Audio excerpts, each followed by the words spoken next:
So I'm riding down an old country road on Saturday, and I passed by this old gas station. I probably passed by 100 times.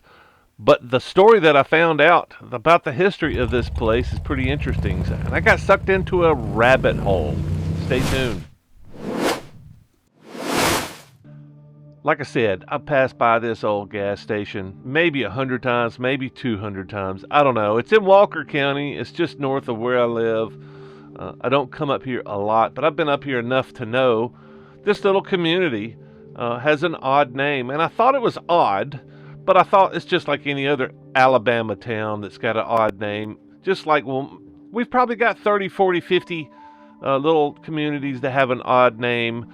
I've been to a couple of them. I've been to Burnt Corn, Alabama, and Scratch Ankle, and I even made videos about them. But I've never been to Frog Eye or Lick Skillet or Slick Lizard, but I probably will go to those one day.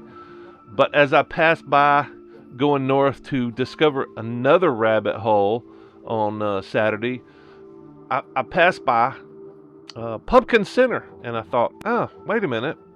That I used to think that was just an odd Alabama town, but on my recent travels out west, I'm pretty sure I saw at least 3 other towns, communities named Punkin Center, and that really got me intrigued when I passed by this one again, because I noted that in my mind when I passed them out west, and go, oh, this place has another Punkin Center. This must be a wider variety of name than I realized. And as I rolled back in here coming south again, I started flashing back to those visits out west, and I really wanted to dig in deeper and find out what was going on at Punkin Center and where did they get the name. Obviously this gas station has been closed for quite some time. I have always been curious about Punkin Center and how it got its name. And then I started realizing that there's not just one Punkin Center. I thought oddball names, town names, city names, I thought those places were all unique, but apparently they're not. I believe I have seen at least 2 more Punkin Centers around the United States. And I'm not 100% sure, but I'm pretty sure. I know I've seen 2. And I think I've seen actually 3, so I'm going to have to look that up. Probably what I need to do is find out where the original Punkin Center was. Because it's got to have some kind of meaning. It can't just mean, a pumpkin fell off the back of my truck and landed over here.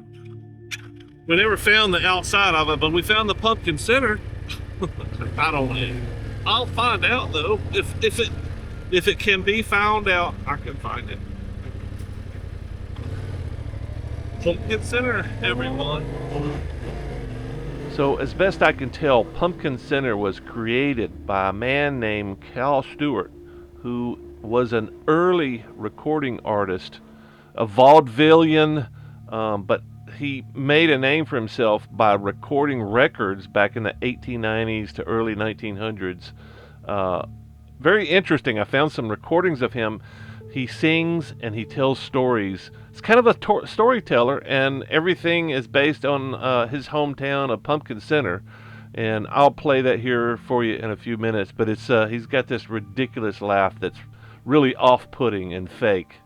Nancy just told me that I'm a bigger fool than Thompson's Colt, and, well, we've just had our 4th of July celebration, and it was a great affair. When the circus busted here, we had all the best-looking gals in Punkin Center dressed up to represent the different states. He swum a river to get a drink. Those fellers are just wishing for a whole state all for themselves. That's about all I can remember now. Hank Weaver will be buried Sunday if we can keep him till then, but the weather is pretty hot and sanitary 4th of July. That's a fake laugh. It's real! Totally fake. That is the most real, authentic, hysterical laugh of my entire life. If you found that fake laugh as disturbing as I did, drop a comment below. Yeah, I think the story is very interesting, but not only that, that there actually turns out there's 3 pumpkin centers in Alabama, so there's no telling how many pumpkin centers there are around the United States. But I'm pretty sure I ran into 3 or more other ones outside of Alabama. Now I just kind of want to go find the other 2 and the remaining towns that I haven't been to, like Frog Eye and Lick Skillet and Slick Lizard and some more rabbit holes. I hope you enjoyed this rabbit hole, and if you did, drop a comment and let me know, and I'll make some more.